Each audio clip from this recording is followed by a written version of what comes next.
Anytime you getting money and your block is clicking, you a sucker if you don't put your niggas on. You a sucker if you don't share that information and let your niggas know, nigga, the block is clicking. Let's get this money. Let's get this chicken.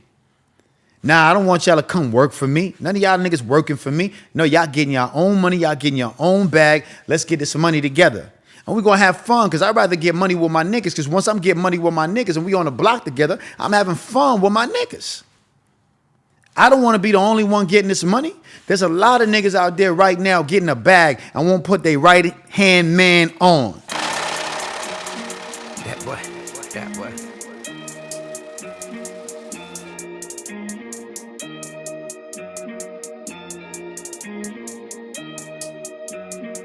You are now watching Create a Steady Hustle with Likquidcash. Cheers, what it is and what it ain't. It's yours truly, Likquidcash. I need it all out the stash, a.k.a. Money Making Mitch. Hide your bitch. And right now, you're watching the Create a Steady Hustle show with yours truly. Know what I mean? But I also got my man with me, my host with the most, Prince. What up, what up, what up? You know, he dressed down in that Gucci. You heard? He dressed down in that Gucci. We're going to have a dope episode, man. This episode is going to be called Every Finger Needs a Hand. This episode is about friendship. And this is going to be, I'm going to take y'all down memory lane. And it's going to be a very interesting episode. I just want y'all to follow me every step of the way. But you know what I got to start off with? I got to start off with the drip report. Of course, you see what I got on. Yeah, I got on that motherfucking Cash apparel. You heard me? Know what I'm saying? It's that old school windbreaker. You feel me? I got Cash on the sleeve. Know what I mean? White, green, red. Can't go wrong, man. You know what I'm saying? Got the zipper on the bottom of the pants. If you don't feel like doing no skinny type vibe at the bottom of your pants, you could open up the zipper and we got the green for the detail inside. You know what I'm saying? I spent a lot of time putting this together. Also, we got the logo on the collar right over here, on the chest area.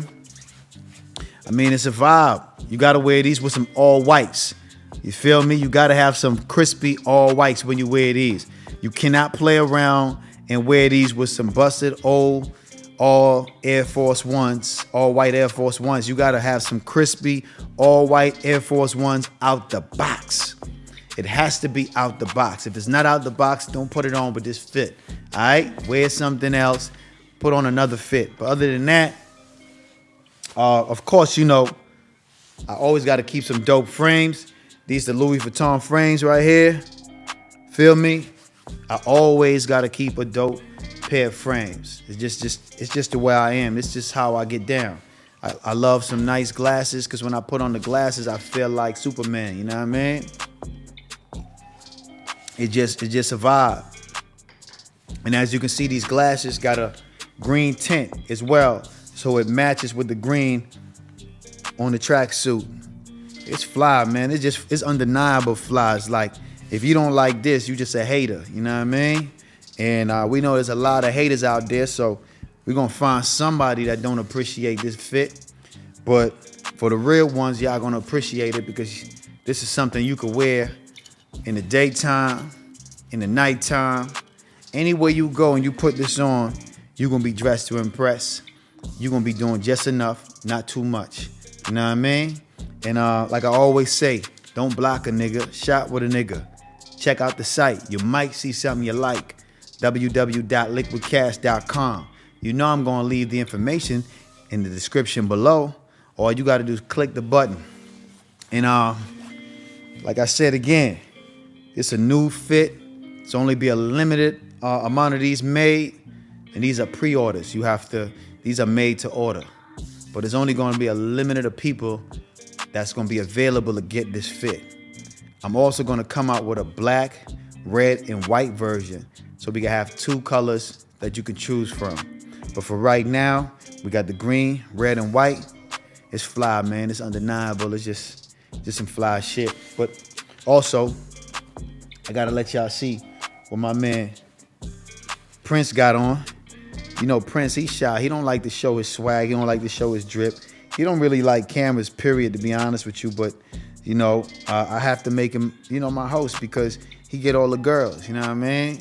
Prince get all the girls, you know what I mean? All you got to do is have a nice, cute dog, and the females are going to definitely say hi to the furry guy, you dig? And he got on some Gucci, so he fly.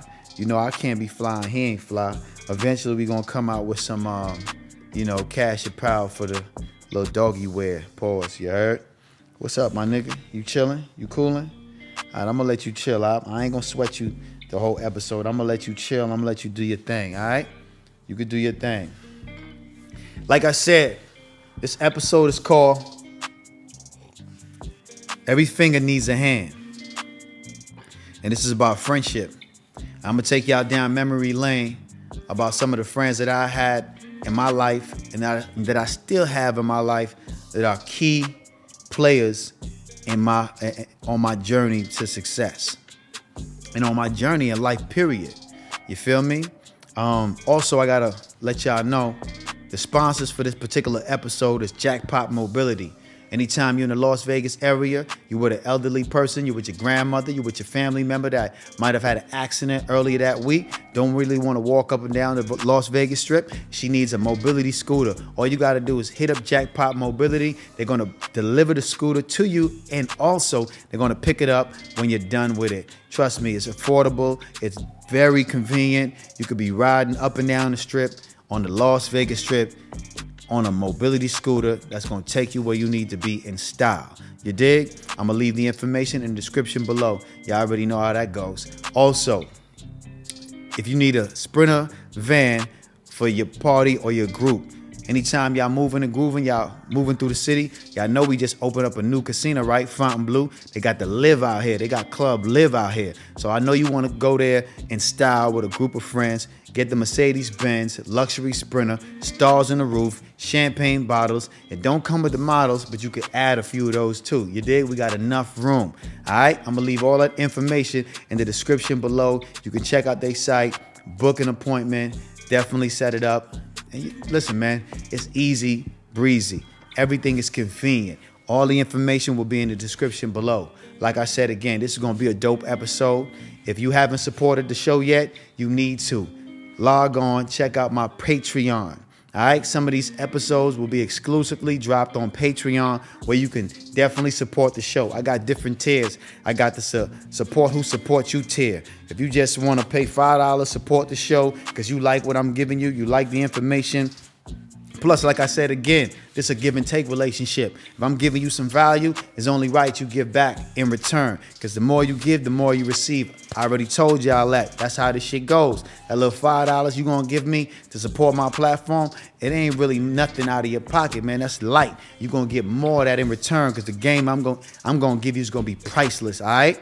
And you already know it's priceless. The information I already gave you in like prior videos are priceless information. So if you just want to support the show and like me to continue on with the information, all you got to do, man, is log on to the Patreon, click the link below, and definitely subscribe and check me out. You know what I mean? Every week I'm going to try to drop a valuable, video that's going to give you some information, man. That's going to take you to the location of where you need to be. I ain't holding out nothing. I'm giving you the rules and the game that I've learned along the way on my journey.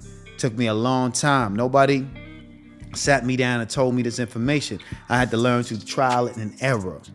So to avoid going through the potholes that I've went through and dealing with all the trials and tribulations that I've went through, trust me, support the show, watch all of my videos, and it's going to help you on your journey. Trust me, guaranteed. If you apply it, it has to be applied though, because what we say, knowledge is power, but only if it's used. All right, check it out. Also, like I said again, I got different tiers as well. I got the fly on the wall tier. You just want to be a supporter of the show. That's about, like I said, $5. I got a $10 tier and I got a $50 tier. That's the $50 tier is the magnificent obsession. That's a person who's ready to change and that's obsessed with new information, wanting to learn, wanting to change their life, and they're ready for that transition. That's that tier. Like I said again, you want to get in now because sooner or later, these tiers are going to go up in prices. I'm just letting y'all know. Get it at the ground level. Trust me, because these prices are going to go up. You might never see these prices ever again. I'm just letting y'all know in advance. Once the platform gets bigger, y'all already know everything is going to go up. Don't blame me, blame inflation. You dig? Like I said again, this episode is called Every Finger Needs a Hand. I'm going to take y'all down memory lane and all the steps I had to take in order to get here. I'm going to try to make this short and sweet, not too long, but long enough for you to get all of the information. I can't give it to you, 100% all of it, but I'm going to give you as much as I can. You feel me? My very first memory of friendship was with Godfrey. I had a friend by the name of Godfrey. You dig? And we lived in the Bahamas at this time. I forgot the particular area in Freeport, Bahamas, that is. And Godfrey was one of my best friends. Now, I mean, it's as far as back as I can remember. We've always been cool. We used to do a lot of things together. We used to play marbles together, hopscotch, basketball. We would walk everywhere bare feet. In the Bahamas back then, as a kid, 5, 6 years old, we didn't wear shoes. You know what I'm saying? If you from the Bahamas, you already know. We didn't wear sneakers, we didn't wear slippers, we didn't wear flip-flops, we didn't wear shoes. We walked everywhere bare feet. We going through track roads bare feet. We playing basketball bare feet, and we wouldn't stop until somebody bust their toe and they started bleeding. Other than that, we gonna play until the night fall. You feel me? Me and Godfrey was, two peas in a pod. We did everything together. And one thing that we used to do all the time is that we would go to this particular building in our neighborhood and we would sneak into this building's pool. All right. And we used to go swimming and we would stay on the shallow part because we really didn't know how to swim. At least I didn't know how to swim, and I'm sure he didn't really know how to swim. But we'll stay in the shallow part and we'll be having fun until the building manager come and chase us out of the pool. So he would chase us out of the pool every time we sneak in, and we would continue to go on about our day having fun. We used to play who could do the most cartwheels, who could do the most backflips. Man, we had a lot of memories. We used to also go to we would be in the bushes with our slingshot, killing birds, and we would create a fire, and we would pluck the feathers from the bird, and we would grill the bird, put some hot sauce on that motherfucker, and eat it.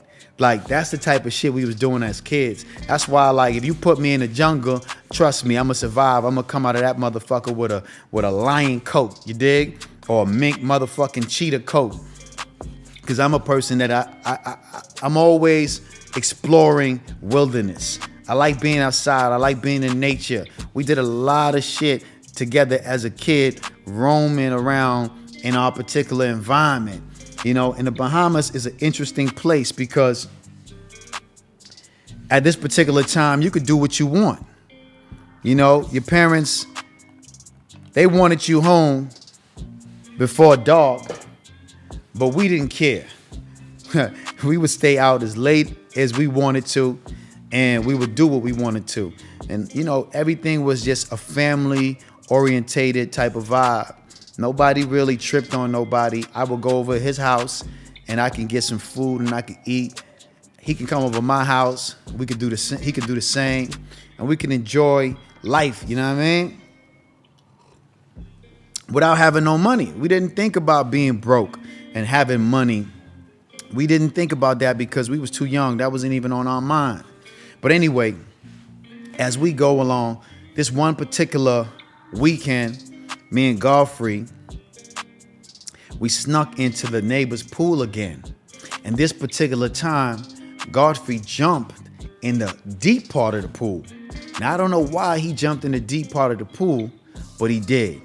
And when he jumped in the deep part of the pool, he started drowning. Now, in my mind, I'm thinking, as a kid, I'm thinking he playing. I'm not really thinking he's drowning because I've never seen nobody drown before. So I'm not really grasping what's really going on. By the time I really realized what went on, he'd already drowned and sunk at the bottom of the pool. And by the time an elderly person, which is the building manager, came through and grabbed him out of the pool, he was already dead. Now, that was my first experience of death. Before that, I didn't think about death. I didn't think about life and death. My parents, my father, my mother, we didn't talk about life or death, birds and bees. We didn't think about how fragile how life was as a kid. We just was existing. And that particular moment in my life prepared me for when my mother passed away, because I was so shocked that the fact that my friend was gone, I didn't really know how to compute that. I didn't know how to transcribe that information. I was in shock, and at that particular time, it ain't like they came to my house and they did an investigation or they asked me questions or anything of that matter. And if they did, I totally forgot. It's out of my memory bank. So it wasn't like my father sat me down and had a conversation with me about what happened to my friend and where's, like he's not coming back. And we didn't talk about that. Plus, your parents didn't even thought about saying maybe this kid might need therapy. Maybe he might need to talk to someone. We didn't really have that type of dialogue with our parents back then. So I didn't see no therapy for that. And I didn't have a conversation with my father or my mother about that. So it was a very strange time in my life. You feel me? And that made me numb to death. So even now to this day, when somebody dies, a friend or family member, I really don't know how to respond to it. It's really just, it's like, this is the first time I'm actually in life having a conversation about it. I've never, ever in my life had a conversation with anybody about the fact that I experienced that at a young age. My best friend by the name of Godfrey, listen to the name, Godfrey. Even the name has a significant meaning if you understand words. But I haven't spoke to nobody about that situation, and I'm sharing that with y'all today because on this platform, I want to be as transparent as possible. Because if I share me with y'all, y'all get to know who I am as a person. Y'all get to understand my thought process, and y'all will be able to relate to me in some sort of way, because on this platform, I'm not trying to tell people what to think. I'm trying to teach you how to think.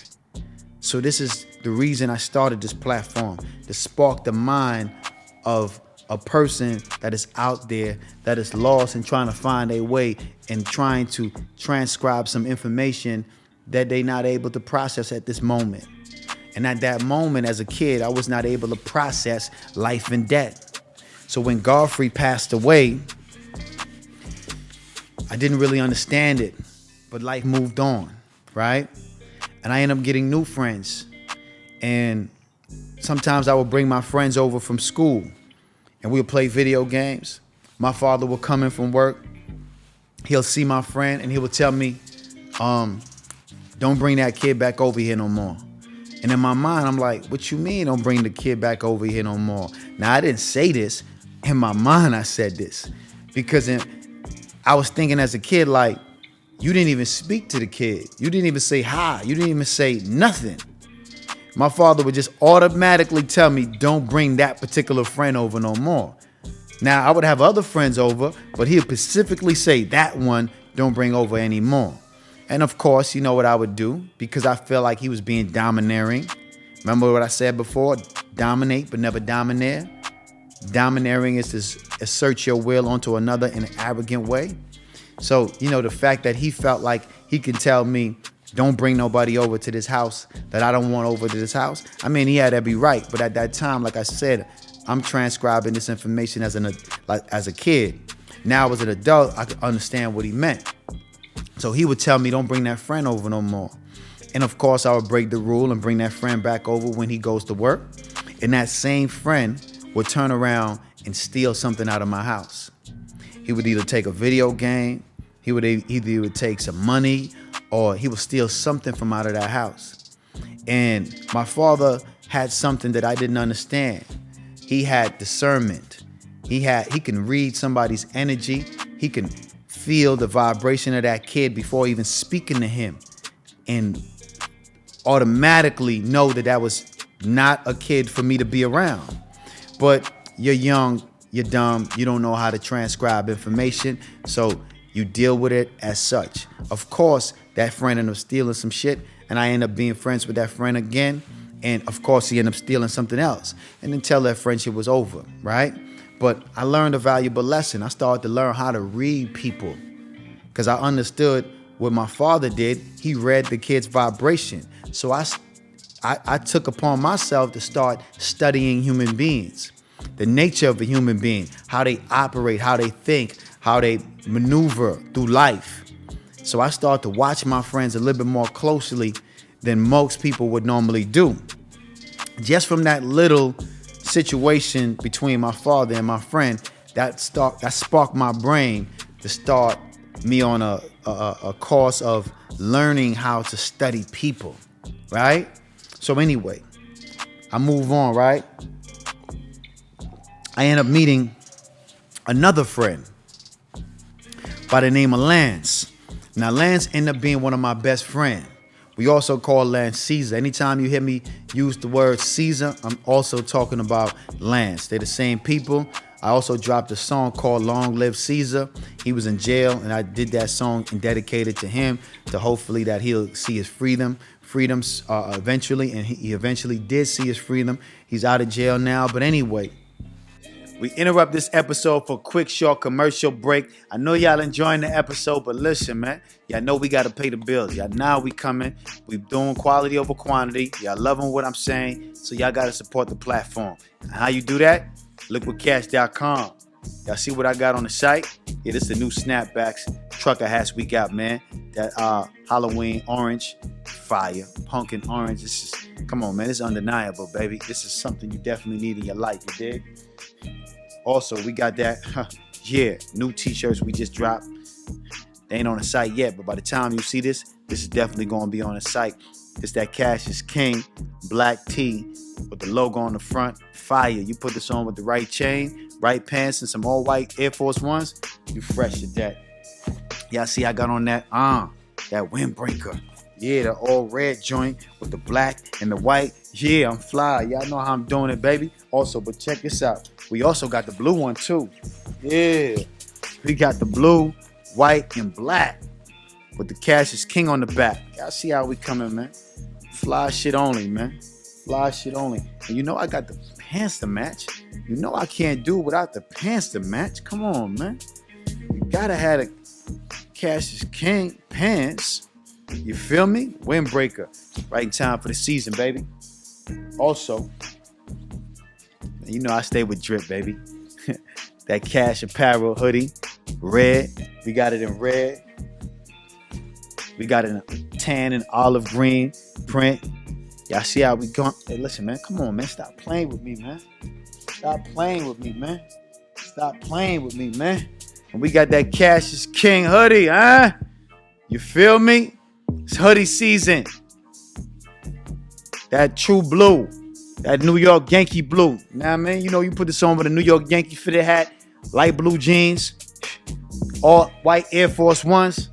It's undeniable, man. I'm gonna show y'all niggas how to get fresh, and you ain't gotta break the bank. Go on liquidcash.com and shop with your boy. Now back to the episode. Cheers. So me and Lance lived next door to each other, right? Like I said again, his mom was Jamaican. My father was Jamaican. Her husband was Bahamian. My mother was Bahamian. So we was Jamaican Bahamians, right? So we got along quite fine. We was, like I said, two peas in a pod. We was A1 from day one. Me and Lance would do everything together, right? And we grew up together. We became men together. And Lance was an interesting figure in my life because Lance would kind of act like as a protector. You know, anytime I get in some trouble, he was there to hold me down. Anytime he get in some trouble, I was there to hold him down. We would always be each other crutches. Anytime he need me, I'm there, and we would always take care of each other and look out for each other. And Lance would be like, everywhere with me. We would go everywhere together. But he was like the first hustler. He always was a nigga that was trying to get some money. He would pack bags. He would work at Port Lucaya after school. Port Lucaya is a particular area in Freeport where the tourists would go at. He would be out there hustling. He was young, always getting money. Me, I felt like I was too cool for school. I felt like I was too good to be in the grocery store packing bags. That was just my perception. That was just how I operate, because I was kind of like a cool kid. So my ego was kind of big and my pride was very big when I was a kid, even when I didn't even have a reason to have that much ego or pride. But Lance would be the hustler and he would be doing this thing. Eventually, I started hustling too and selling newspapers on the corner with my brother, right? My brother Jamal. I'm naming names because these are specific people and key players in my life. So I want them to know as well that I appreciate them throughout the course of my journey. That's why I'm naming them specifically. So whenever they watch this particular episode, they'll know how important they was in my life. So now, me and Lance, two peas in the pod, like I said, we get in trouble together. We do everything together. We've been through so much together. So I'm going to fast forward the story between me and Lance because it's so much in there that I can't get into in this one episode. Hopefully on another episode, I'll get more in tune with that. But the specific topic that I want to talk about between me and Lance is this. Like I said again, when I was young, coming up, I'd always pray God. I would pray to God for wisdom, knowledge, and understanding. These are the things that I wanted from God. So one day, Lance came to me, right? Lance gave me a DVD called The Hidden Colors. I think The Hidden Colors was produced by Rashad Naheem or something like that. I forgot his name. But The Hidden Colors, if you ever never watched The Hidden Colors, you need to go check it out. Dope ass motherfucking documentary about black culture, black history.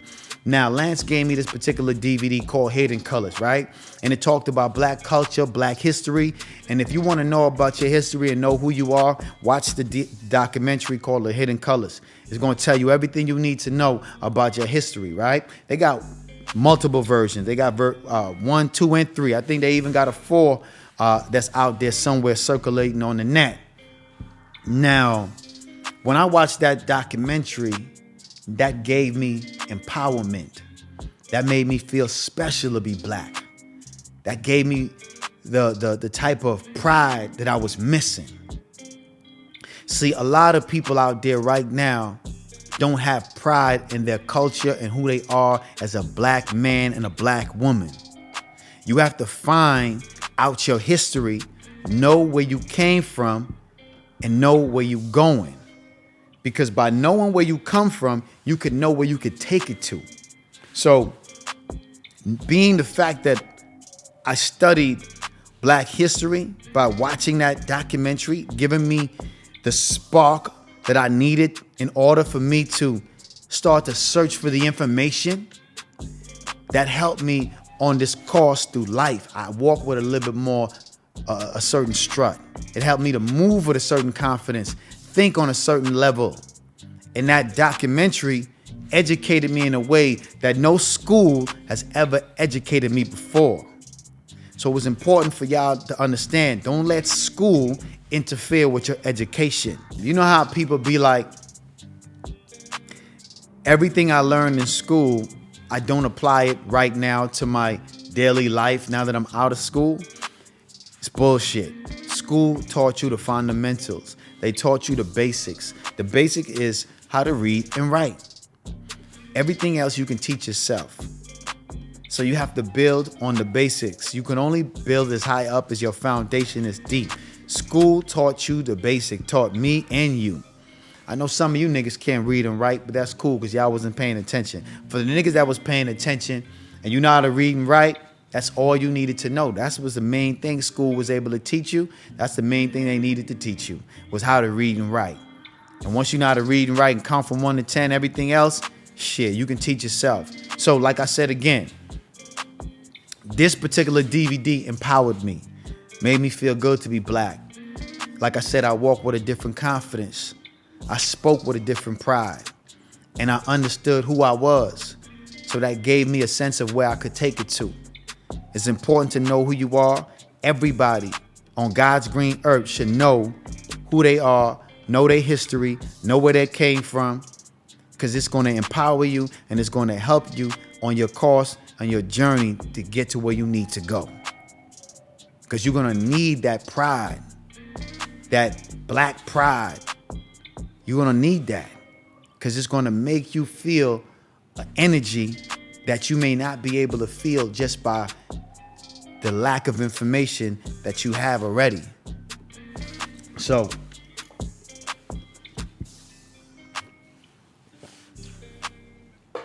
like I said again, once Lance gave me that documentary and I watched that and I soaked that game up, I was off and running. I started searching everything about my history. And I started learning more and becoming a sponge to information. I became a sponge for new information. I wanted to know everything about my culture and about my history. I wanted to know about Sidney Poitier. I wanted to know about Minister Farrakhan. I wanted to know about Malcolm X. I wanted to know about Mansa Musa. I wanted to know about African history, because that's where it all started. Know your history, right? Then after that situation, me and Lance, we out there, we hustling on the street. We grown now.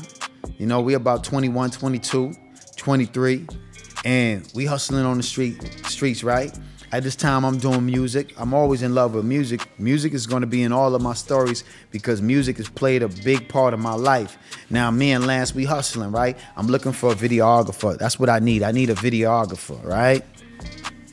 So, Lance ended up meeting this Russian guy by the name of Pavel.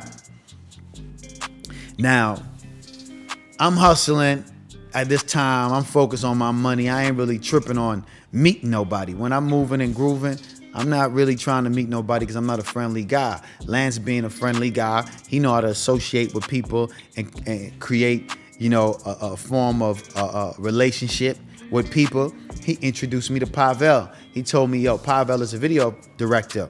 He knew that I'm doing music, so he knew I needed a video director, you dig? So he introduced me to Pavel. Now, Pavel is a very, very important person in my life because he ended up being one of my closest friends as well. And I would shoot his videos, he would shoot my videos. See, he started off shooting my videos, but then I learned how to shoot videos working with him hands-on. So I ended up shooting his videos as well because Pavel was an artist as well from Russia, right? So we became, like I said, close friends. And we would share information. We would shoot videos together, go state to state, moving around, just creating, right? And Pavel was just like me. He was an illegal immigrant. I was an illegal immigrant. So we bonded like, you know, like I said again, we bonded like brothers, right? And Pavel, he was just an interesting guy.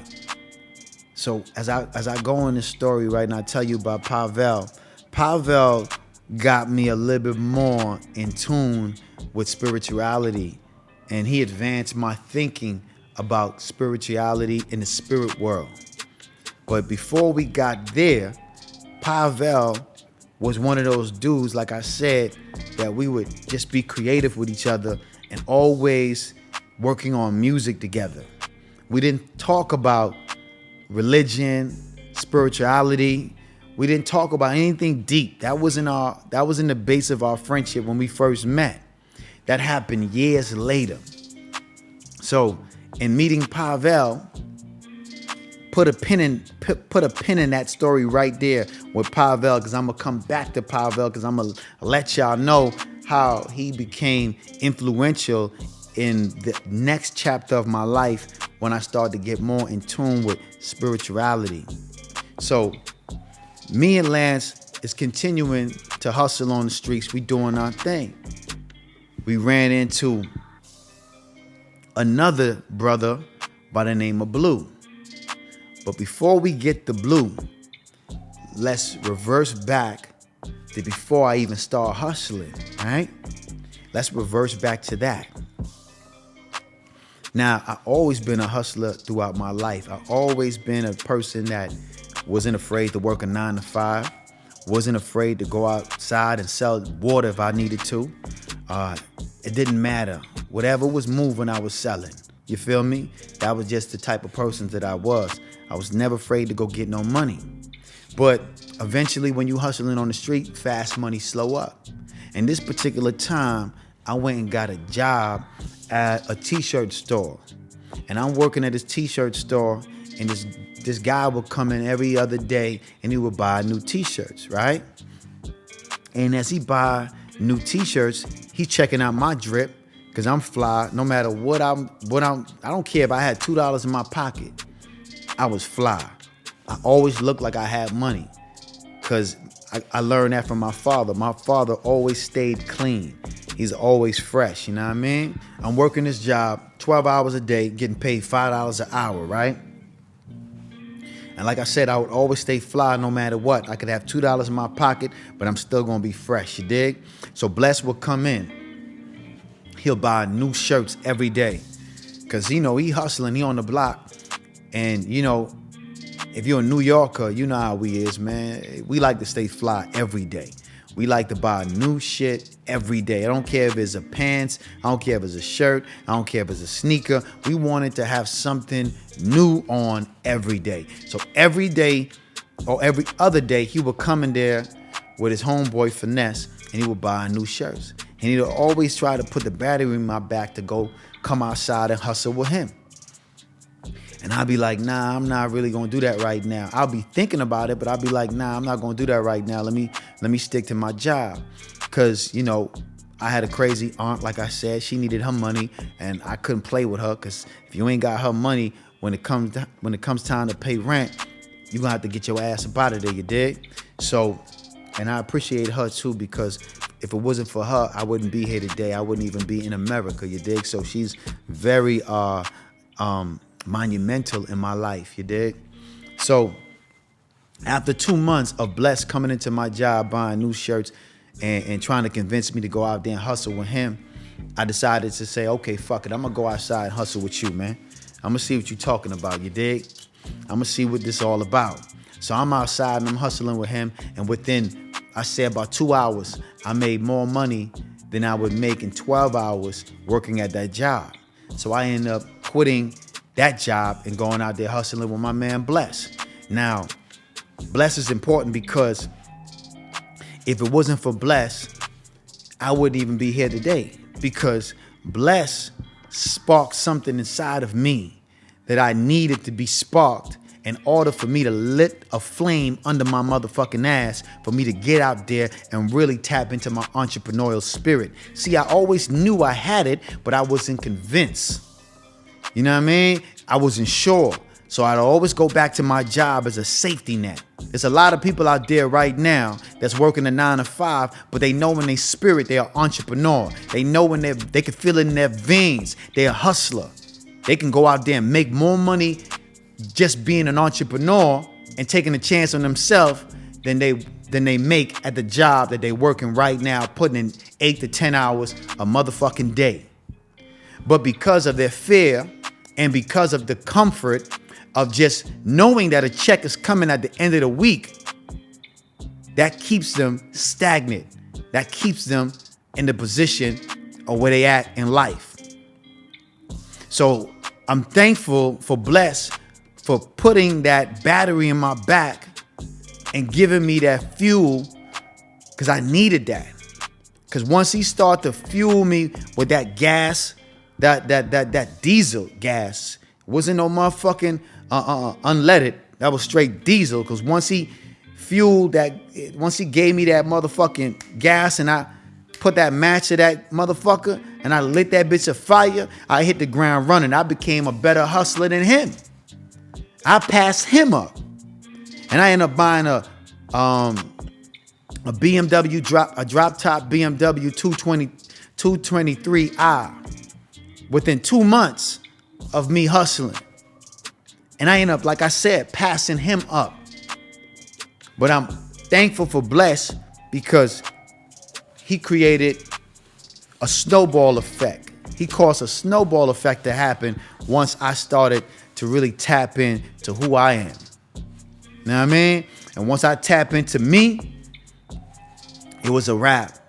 That's why to this day, if Bless called me today, now, he's a grown-ass man. He can handle himself. But if he called me today, right now, he can get anything he wants from me. Because without him, I wouldn't be where I'm at right now. You dig? He lit the fuel that I needed in order for me to take it to the next level. You dig? So I'm always grateful to my friends. I don't care what it is. He can call me right now and say, man, I need you to move a TV for me. Or I need you to move a fridge for me. Or I need you to come. I just need, send me 5,000. Send me 5,000. I'm fucked up right now. Let's send me 5,000. Matter of fact, I'm not fucked up. Just send me 5,000 because I need it for this down payment on this house. Or I need it for this down payment on this car. I'm going to send it to Bless. That's just the type of person that I am. I'm going to give it to him because with no worries, you can't borrow it from me. I don't want you to pay me back. Nah, I'm just going to send that to you. Don't even worry about it, Playboy. Do your thing. You feel me? That's the type of person I am because I never forget who helped me along my way. I'm never going to let him take advantage of me. And if he's my real true friend, he's never going to take advantage of me. I'm not no idiot. You dig? But he's never going to take advantage of me because that ain't the type of person he is. And he know the type of person that I am. I'm a solid individual. I'm going to hold my niggas down regardless. You feel me? That's just the type of person that I am. So like I said again, fast forward the story. Bless being an important figure in my life. Once he gave me the motherfucking, put the battery in my back, I hit the ground running. Boom. All my life I heard the expressions, you gotta fake it to make it. But I never really subscribed to that concept because I believe you gotta think it to make it. See, whatever the mind of man can conceive and bring itself to believe he can achieve. Change your mind and you can change your life. Take a whiff, I'm the black Richie Rich. Do it all on my own. I ain't never need a cause it's all in the wrist. She in love with the sniff. I'm in love with the bricks. Like I'm short, like I'm thick. Make a bust like the rhyme. Only hit it one time.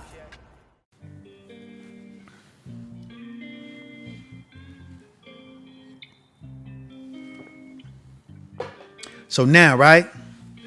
We fast forward the story. Once Bless put me on and he showed me what he was doing and how he was doing it, I put all my niggas on. Fuck it, 730, Don Mega, Swaggy Jeff, Caesar, aka Lance, aka Caesar. I put all my niggas on. You feel me? Come on, nigga, the block clicking, let's go. Let's get this bag. You feel me? I feel like that's what a real nigga's supposed to do. Anytime you getting money and your block is clicking, you a sucker if you don't put your niggas on. You a sucker if you don't share that information and let your niggas know, nigga, the block is clicking. Let's get this money. Let's get this chicken.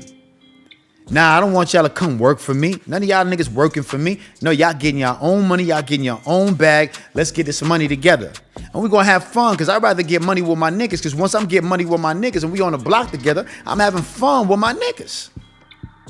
I don't want to be the only one getting this money. There's a lot of niggas out there right now getting a bag and won't put their right hand man on. The nigga they with every day, they wouldn't put that nigga in position. They rather have that nigga as a worker or have that nigga as a leech or have that nigga just around instead of putting that nigga in position to get his own bag so both of y'all could be flossing and shining together. That's the type of niggas that you need to stay away from. Who knows where the bag is at, but wouldn't put you on to so you can better yourself and you can further your life and you can help your family out and possibly put your man on. Because each one teach one. You dig? One hand wash each other, both hand wash the face. You feel me? Because in my mind, I believe that real true friends multiply your happiness and divide your sorrow. I'm going to repeat that again. Real true friends multiply your happiness and divide your sorrow. You dig? So anyway, fast forward. I hope y'all keeping up to the story. Like I said again, we're going to be all over the place. Everything is connected. Pay attention. If you're listening too slow, turn off the TV, turn off the headphones, turn off whatever in the background. Stop doing what you're doing. Pay attention. I'm teaching right now. Class in session. So anyway, me and Lance moving through the streets. We hustling. We ran into a nigga. Well, matter of fact, he ran into a nigga that he spotted from a distance that we knew from back in the Bahamas. Now, this person was in a higher grade than us, so we really didn't know each other that well, but we know of each other. So Lance ended up seeing him, and he ended up introducing us again. We connected. He had something going on. At this time of my life, I was ready for a transition. I was tired of doing one thing. I wanted to do something else, right? And my nigga Blue put me on. You dig? Yeah, he put me on. He didn't have to, but he put me on. So once he put me on to that, what he got going on, everything went skyrocket. I'm in a whole different tax bracket now. You dig? I'm in a whole different tax bracket. I'm getting different kind of money. This money is like scary money. You know what I mean? That type of money. That type of money where you like, damn, you don't know what's going on. You feel me? You gotta be easy. You don't even want to spend it. You feel me? So we get money. We doing our thing. Blue end up, getting a bag, shutting down shop, and going back to the Bahamas. Matter of fact, before he went to the Bahamas, he went and toured the world first. He went and toured the world. He went to Europe. He went all over the place just traveling, you dig? Because he had the bread to do it. Now, I'm still continuing on with the hustle. I'm still doing my thing, right? Until that money slowed up. But it's all good. I cashed in and did what I needed to do. At this time, I needed to transition. I moved to Atlanta. Expanded my motherfucking business, expanded my horizon. Like I said again, don't be afraid to travel. Don't be afraid to move, because the key or the road to the bag could be in another state. But you scared to move. You know what I mean? You could be that close to getting an extra $50,000 a year, an extra $100,000 a year, an extra $20,000 a year, but you scared to move. Why? Because you want to be near family. You want that safety net. Do you know how many people that are scared to leave their environment that they're in right now? Because they love their family being around and they love to have that safety net. Your family ain't going nowhere, man. Take your ass out of the environment that you grew up in and go out there and expand your fucking horizon. Go out there and enjoy life. If you're young, you need to experience living in other states. It's okay to fuck up. It's okay to make mistakes. While you're young, you want to make all the mistakes you can possibly make, because you're taking risks. Not risks that's going to land you in jail, but I'm talking about risks that is going to land you in a place that you need to be. Risks that are the type of risk where the possibilities are endless. So it's okay. It's all right. Don't trip. When you go traveling to New York, don't get in no Ubers. Jump on the fucking A train. Get on the F train. Get on the E train. Get on the D train. Get lost, nigga. You never know what you're going to find. You never know what you're going to run into. It's okay to get lost. It's okay to make mistakes. It's okay. You're going to find your way back home. God is always going to point you in the right direction. Ain't nothing wrong with taking risks and making mistakes while you're young. Don't wait till you're 50 and 40 to do it. Do it while you're in your 20s. Do it while you're in your 30s. It's okay. You're going to get right back on track on where you need to be. So anyway, now I'm in Atlanta and I'm doing my motherfucking thing. Y'all already know my story of Atlanta, but I didn't tell you this part of the story of Atlanta, right? As I'm moving through Atlanta, I end up meeting this Bosnian chick. She's from Bosnia. Beautiful, black, long hair, sexy, just gorgeous. She played classical music. She went to school for classical music, so she was very intelligent, musically inclined, and just a dope female inside and out. And at this particular time, we dating about a year now. And she wanted to have a kid, but I wasn't ready for that. I was still young, having a good time, enjoying life. You feel me? And we end up dating for a while, right? And this one particular weekend, Compound was having a party. Compound is a particular club in Atlanta.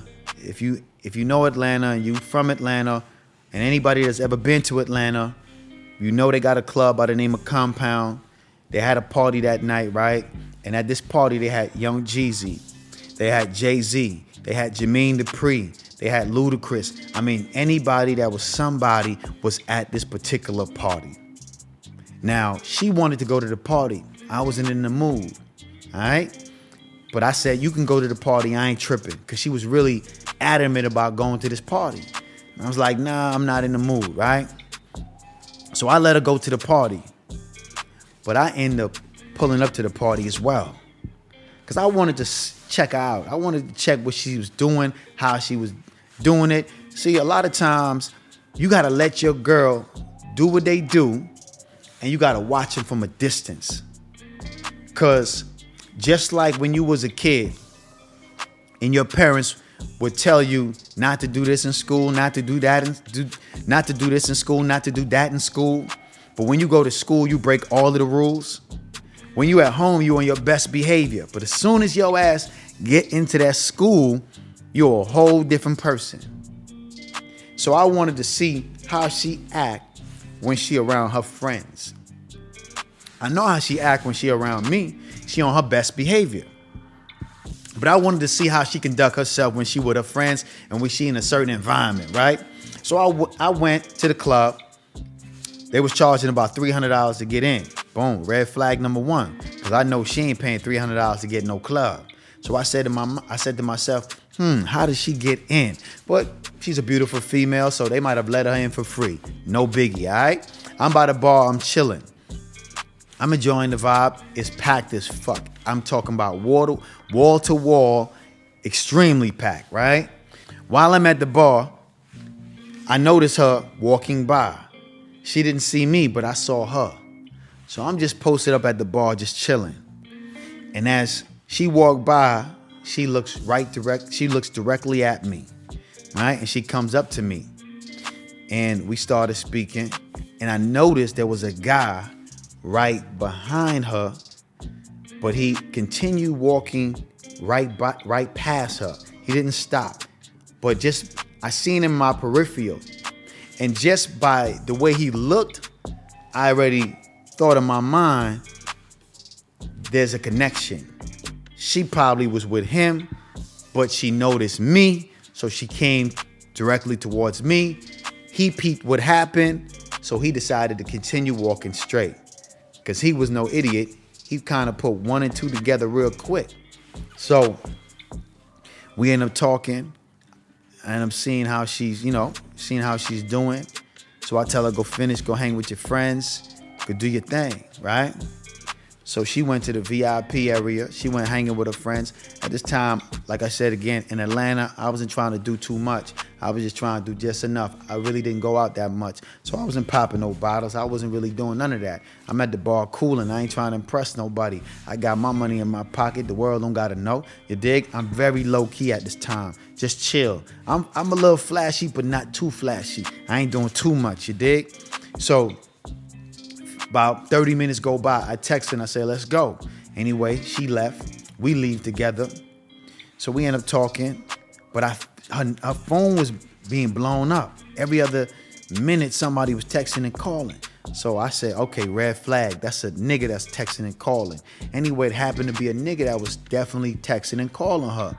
So I ended up finding out that she went to the club with some nigga, right?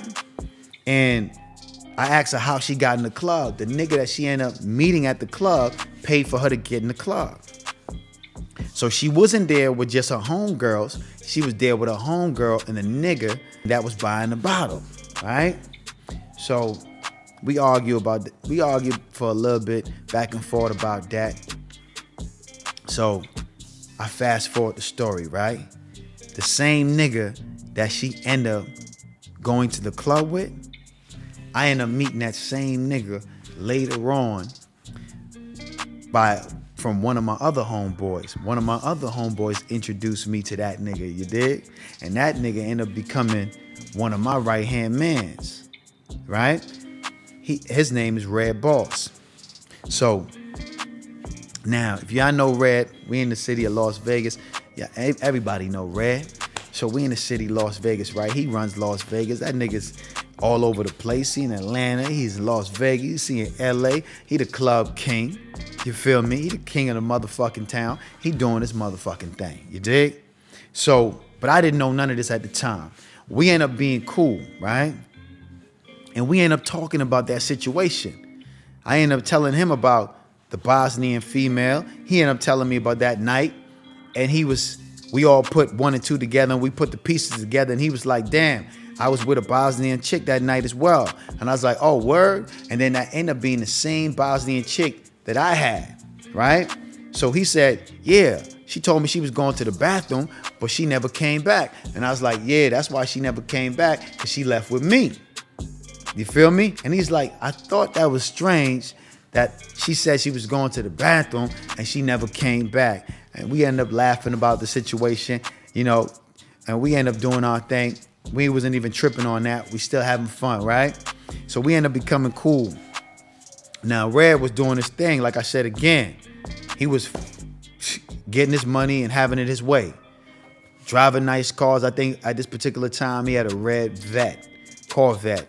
Driving nice cars, doing his thing. I wasn't really driving nothing. Like I said again, I'm stacked up to the ceiling, but I ain't spending no bread because I'm laying low. So, you know, anyway, right? I know the story is kind of long, but fuck it. It is what it is. Y'all gonna get some news today. So anyway, Red ended up, you know, picking me up, and we started going out a little bit more while I'm in Atlanta. And like I said, fast money ended up slowing up in Atlanta, so I told Red that I'm thinking about moving. He's like, man, you should move to Vegas. I said, all right, I'm gonna check it out. I'm gonna keep my spot in Buckhead, but I'm gonna come to Vegas and check it out, see the vibe.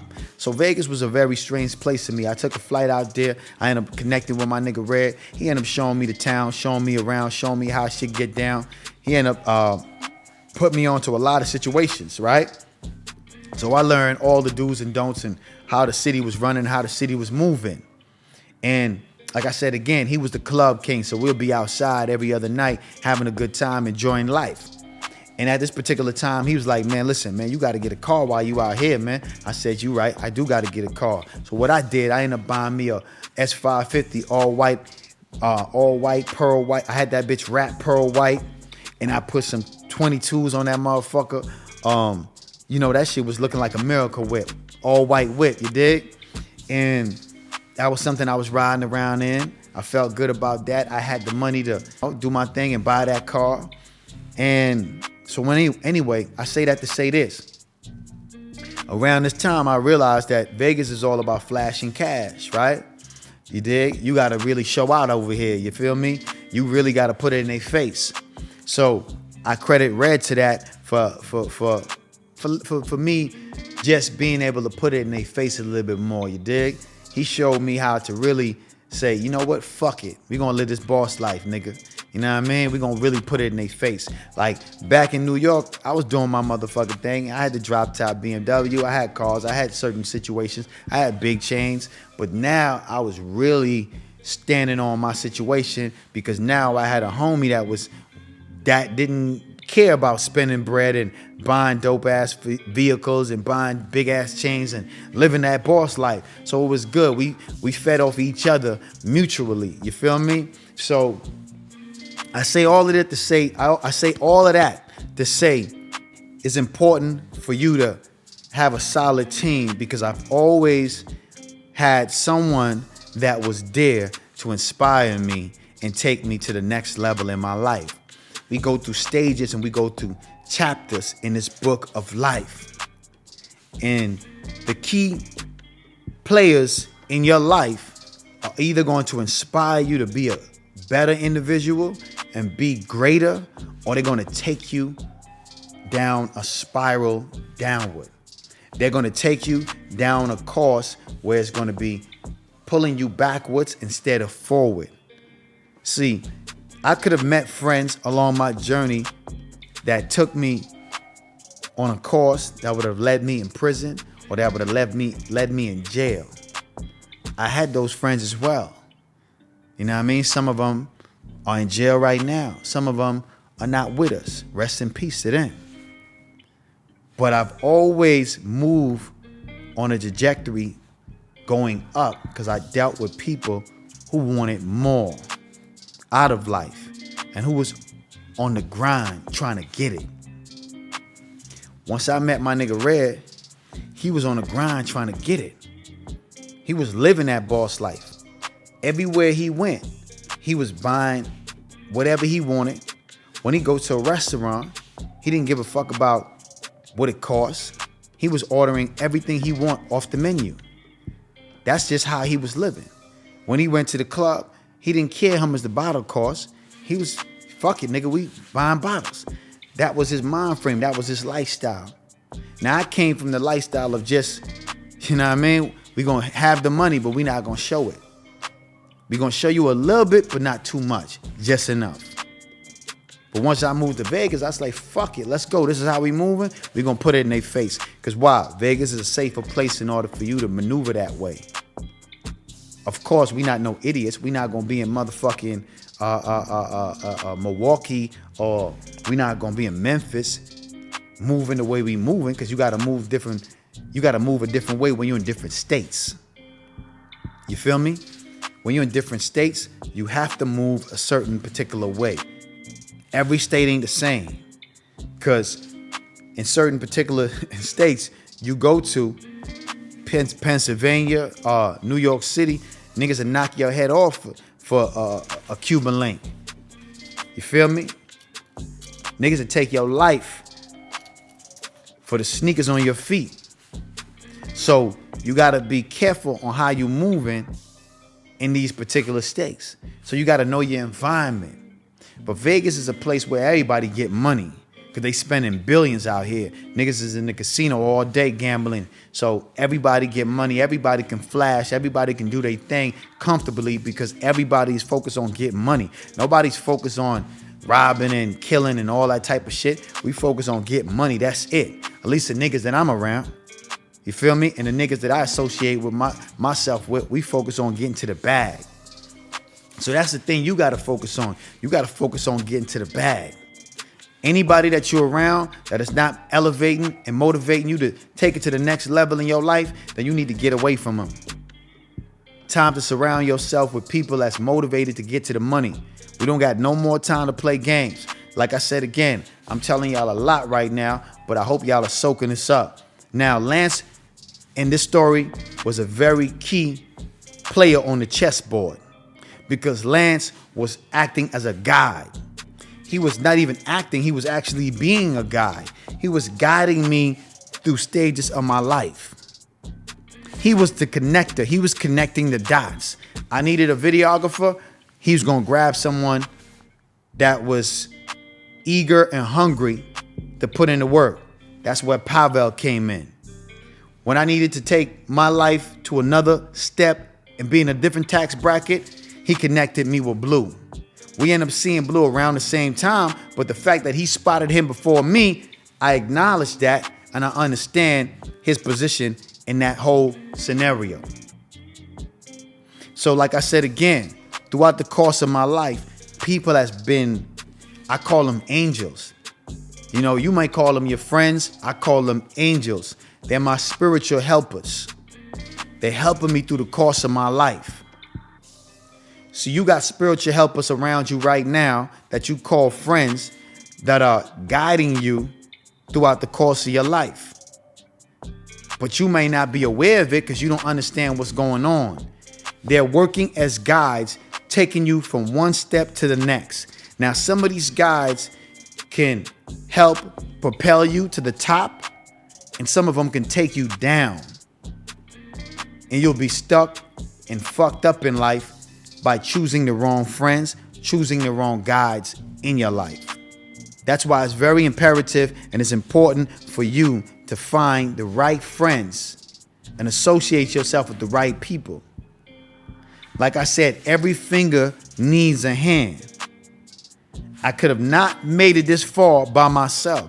Do you know how many niggas that's out there that don't like me, but would never say it to my face? Do you know how many situations I've been in when niggas try to take my life just because what I got on my neck? If God wasn't with me through these situations, I wouldn't be here talking to you today. You understand? But not only God, but the friends that I'm associated with that are in the streets, that are moving around and shaking hands with different people. And just by association, them being my day one, that creates a certain protection around me where certain people won't violate me because of their loyalty and love for my right-hand man and the friends that I have around me. And vice versa. Certain people won't violate my niggas because their respect and love for me. See, I might be one of those niggas that's gonna be at home chilling, reading a book, kicking it, not being outside, just laying low. But my other homeboy might be outside, hitting the streets, clubbing, shaking hands, meeting friends. But he's important. His role in my life is important because the people that he's meeting, I might never meet.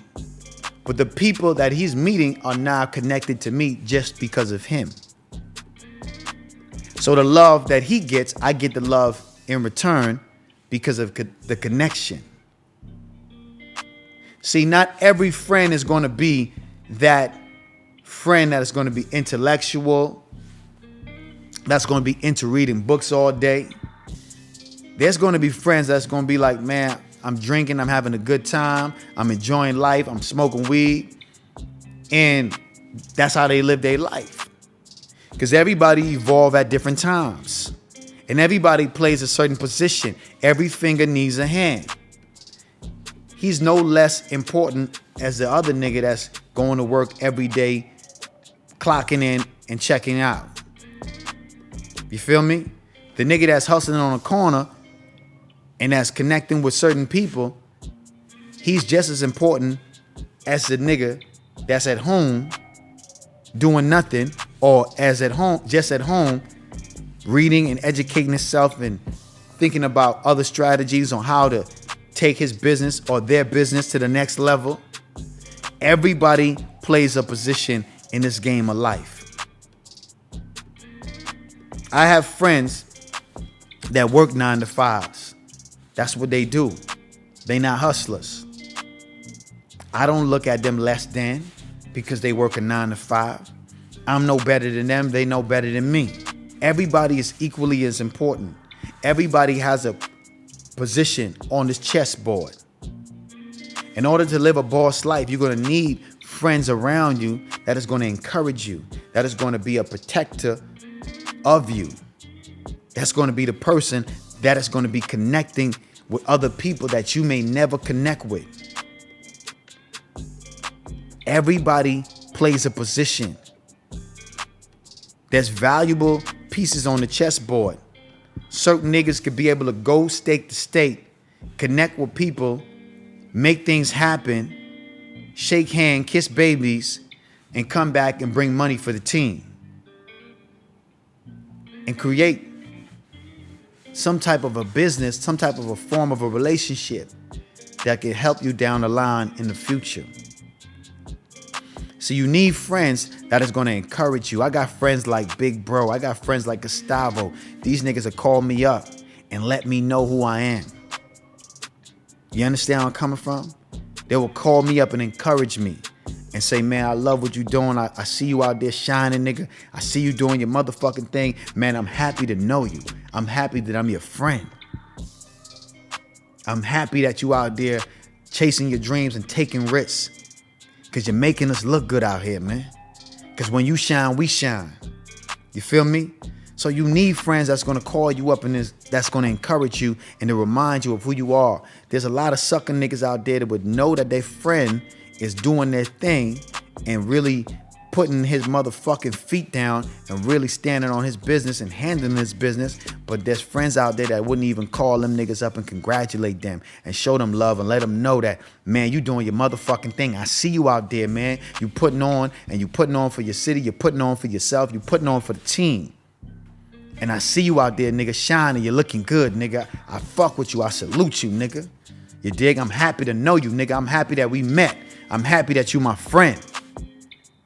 That's the type of energy you should be receiving from the people that you call friends. They should be inspiring you. You should get a call from them. Anytime you doing something good and anytime that you moving through life, you should get a random call from your friend letting you know that, man, I salute you, nigga. You handling business and you making shit look good. Keep going. If niggas is not doing that, man, these niggas out here just clowning, playing games, acting like they don't know that you really out here motherfucking handling your business. They got niggas out there that wouldn't even like a post, nigga. I got friends that wouldn't even share. Matter of fact, I don't even call them niggas friends. I call them associates. I got associates that wouldn't even share my content. I got associates that wouldn't even like none of my contents. Because you can't be my friend, see me come down your timeline and you don't leave a comment or you don't leave a like. Because any nigga that's I consider my friend is going to leave a comment, share my content, or leave a like. He's going to do one out of the three, if not all three. That's what you call a friend. You don't got to support me by giving me money. You don't got to support me by holding up my t-shirt or wearing my t-shirt. You could just simply like, share, or comment on my post, and that's simply enough for me. Because I'm going to put in the work. I'm going to do what I have to do to take it to the next level. Don't get it fucked up. I'm a hustler. I'm going to put in the work. So your friends should always be encouraging you and inspiring you. Because that's what my friends do for me. Like I said again, Red Boss is the reason why I'm shining on you niggas the way I am. He put the battery in my back to go hard and live this boss life, you dig?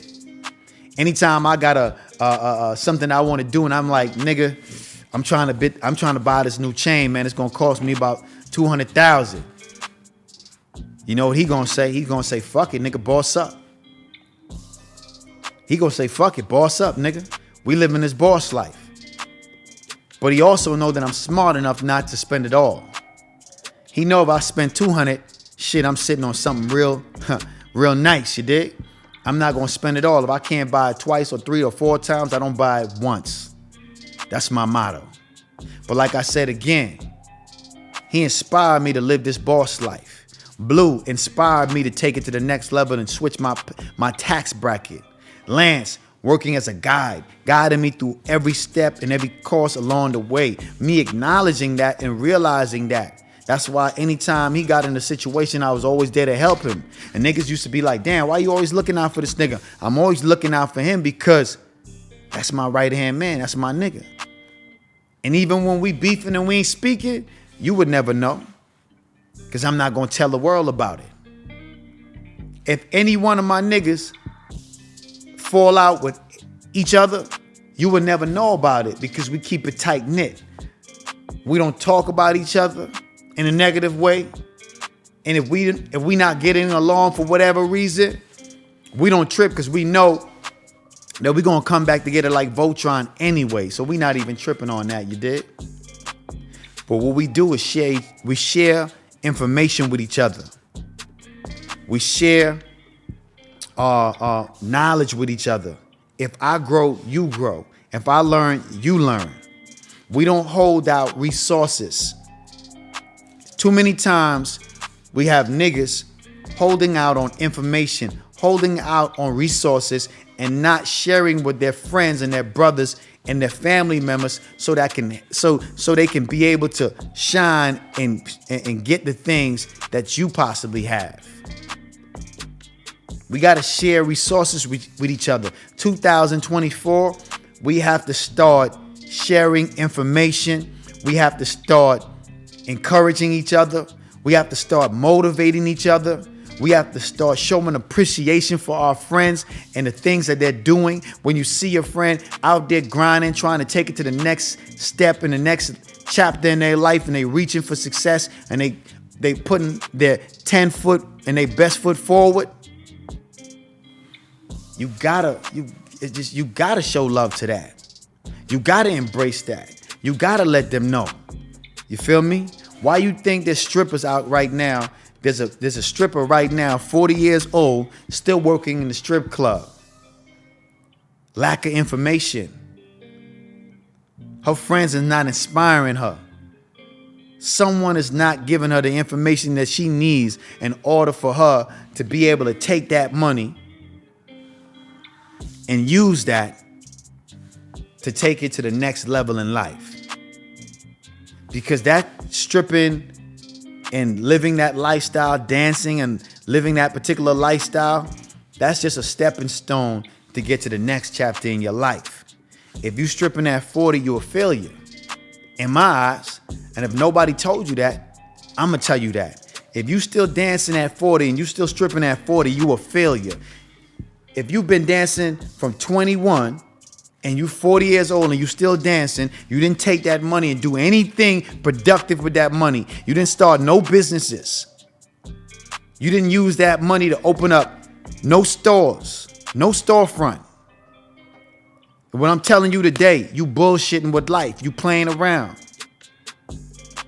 The nigga that's working at McDonald's right now at 50, and he just the manager.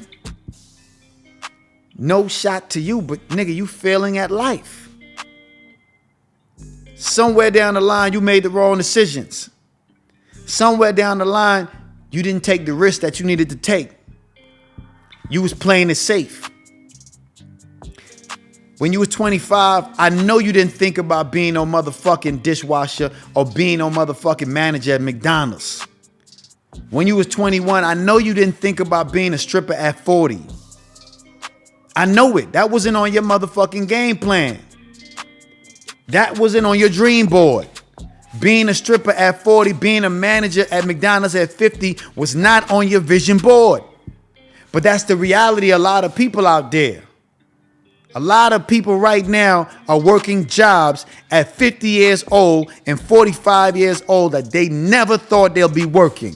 That's because they was playing around with fucking life. They was playing thinking this shit is a game. Life is a game, but you play to win. They wasn't playing to win. They was just playing it safe. They was just trying to get by. They just cared about looking fly when it's 21, 23, and 25. Not understanding that you don't want to be one of those, I used to have this, I used to have that type of nigga. We all know those type of niggas. You used to be like this, you used to be like that. I used to have this much bitches. Nigga, I was that nigga. You used to, nigga, but what are you doing now? Nobody gives a fuck about what you used to do back then. What are you doing right now? That's what we care about. Are you making moves right now? Are you putting your family in position right now?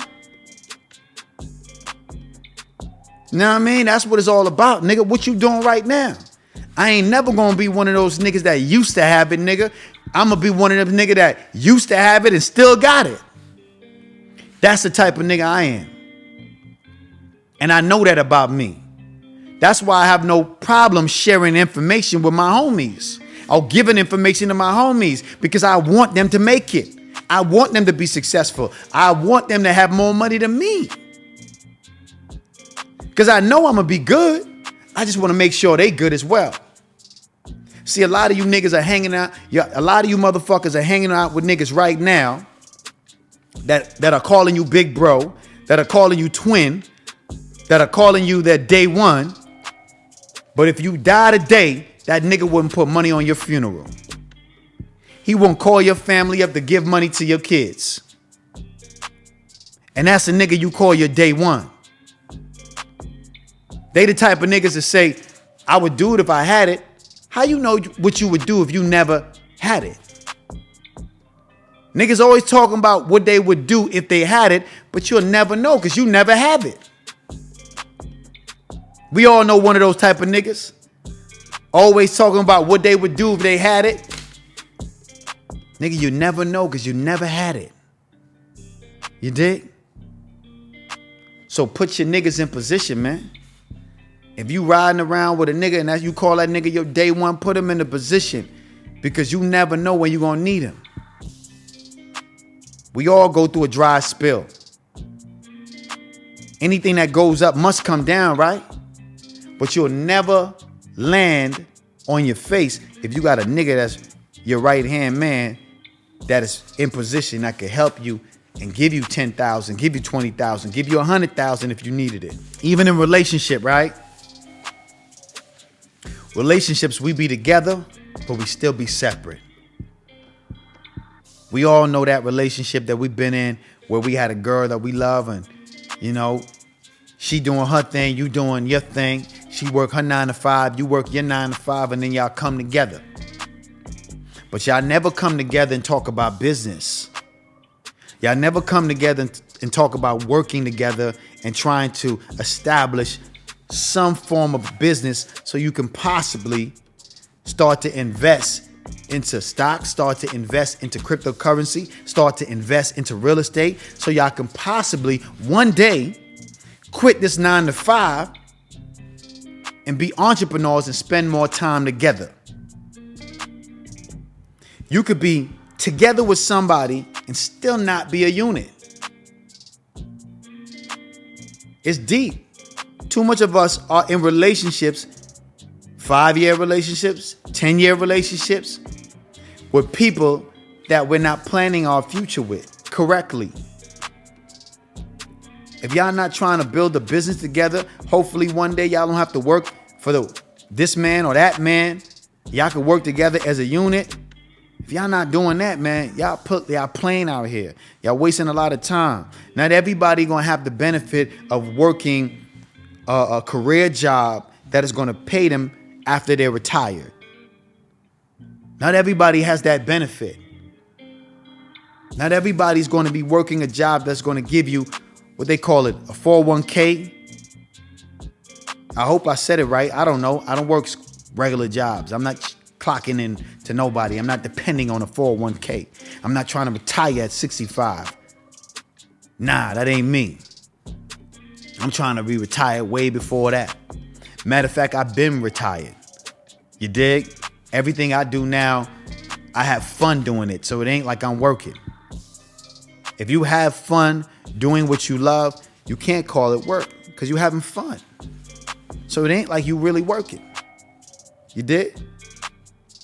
So we got to understand that we got to share our resources. We got to share our information. We got to work together as a unit. 2024, we got to come into this new year understanding that we have to take it to the next level. What we was doing last year, we can't be doing this year. We got to improve on our mindset. We got to improve on our business. We got to improve on our relationship. We got to do better. We got to be better people. Because when you evolve, the people that you're with, that's in your circle, the girl, the guy, your best friend, your right-hand man, everybody evolves. Once I learn something and I share it with you, now you can share it with someone else. That's how we work together and we build our community. Our community being our tribe, the people that are in our circle. You start with your circle first. You don't have to go outside your circle. Start with your circle first. That's the people you build. Like I said again, I gave y'all my story from the beginning.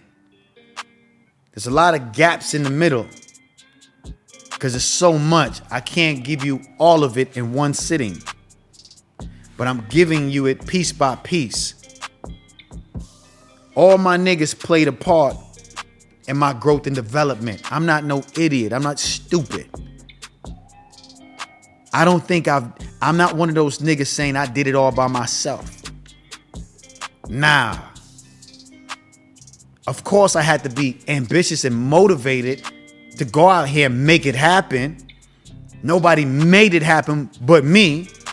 But I understand the important part they play in my growth and development.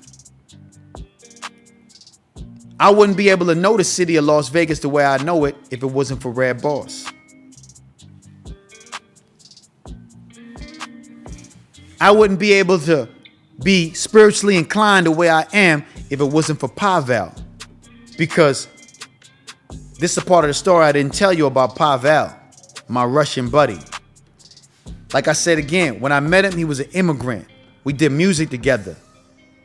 Once I moved to Atlanta, we wasn't really in communication that much. But when we start to get back tight and we was in communication, I found out he ended up becoming a shaman. And if you don't know what a shaman is, Google it and find out. He ended up becoming a shaman. He came to Vegas because he wanted to go back to Russia, but he didn't have the finances. So he asked me to say, man, yo, let me $2,500, $3,000 so I can buy the ticket to go back to Russia. But before he go back to Russia, he had something to tell me. So we took a bus from New York. He didn't want to fly because he was scared to get on the plane. So we took a bus from New York, and y'all know that bus ride is pretty long to come all the way to Vegas. Damn near 3 days. Came to Vegas, spent 3 days with me, and blew my fucking mind in those 3 days. But what he told me, the information he gave me, I'm not gonna share it with y'all because it's too deep. You gotta pay for that type of game right there. But he gave me the game that I needed to know, and I understand, and I understood. Matter of fact, I overstood the information, and he told me, and he made me a believer of what happens above happens below. The connection to the spiritual world and the physical world is very much coincide with each other. And what's going on in the spiritual world and what's going on in the physical world is definitely tied in with each other. And I can't get too deep and I can't get too much into it. But what I'm trying to say is this. If it wasn't for Caesar, I wouldn't have met Pavel. You understand? If it wasn't for Pavel, I wouldn't be spiritually inclined the way I am. Remember, I told you, I asked God for wisdom, knowledge, and understanding. He blessed me with people that was able to give me breadcrumbs of the information that I needed in order to take me to the next step. This whole thing we call life is educational. You are learning throughout the course of your life. And the people that you are around are giving you the clues to where you want to go. Clue number 1, clue number 2, clue number 3, clue number 4. But if you're not aware of what the fuck is going on, you're going to miss all the clues. So I'm aware of what's going on, so I'm paying attention to all the clues. See, I sit down and I reflect. Sometimes you just got to stop. You got to sit down and just reflect and see, why did I meet this person? Why did this happen? What made this happen? What chain of events that caused this to happen? See, I understood everything is connected. Each and every one of us are connected. 6 degrees of separation. We all are connected, you dig? So it's important that you understand every finger needs a hand. You cannot do it by yourself. If you think you can, you're sadly mistaken. All you're gonna do is cost yourself a lifetime of fucking headaches. Excuse my language, but I'm passionate about what I'm saying. Not everybody evolves at the same time. Not because your friend is not interested in the things are you interested in talking about. Your friend might not be interested in reading Think and Grow Rich. Your friend might not be interested in going to seminars. But that friend that you call a friend The position that they play in your life is important. It's very vital to your growth and development. Just understand their position. Help them grow slowly but surely. Don't force feed them nothing they're not ready to receive. Because when the student is ready, the teacher will appear. Everybody evolve at different times. Be patient with your friends.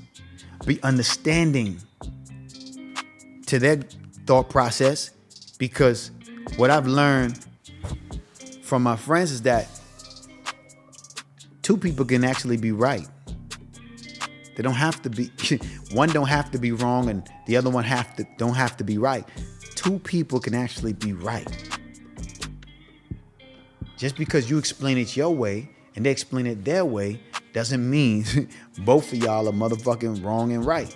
Two of y'all could be right. So you got to understand that every piece on your chessboard is valuable. Pick your friends wisely. They can lead you to the pot of gold, or they can lead you down the depths of hell in a motherfucking 4x4 jail cell. It's really deep. You feel me? This episode is pretty long. It's all good. The longer the better. That's because y'all getting a lot of information. It's so much information y'all getting for free. And I hope y'all sign up to the Patreon to support this shit, because ain't nobody gonna give it to you like me, man. Raw and uncut. Ain't nobody gonna do it like me. Ain't nobody gonna give it like me, man. This is a dope ass episode, man. And I'm giving it to you raw and uncut. We not playing with nobody out there. Like I said again, share your resources with your friends. Show your support. Be supportive with your friends. Call them up. Ask them how they doing. Do you need anything? I'm just checking on you and I'm just trying to see if you need something. I don't know. You might need me to help put a TV up. You might need me to help you to lift the fridge up. I don't know. It could be something that, you may need that you don't feel like calling me about. So I'm going to call you and ask you, man, what's up, man? What's going on? How your day going? You need anything? Is there anything I can help you with, nigga? What you got going on? You need me to help mount the TV up on the wall? You need me to help with a project that you got? Like, what are you working on? How can I assist you? Is there information that you need that you're lacking? If y'all not doing this and sharing your intellectual property with your friends, then why y'all even associating with each other?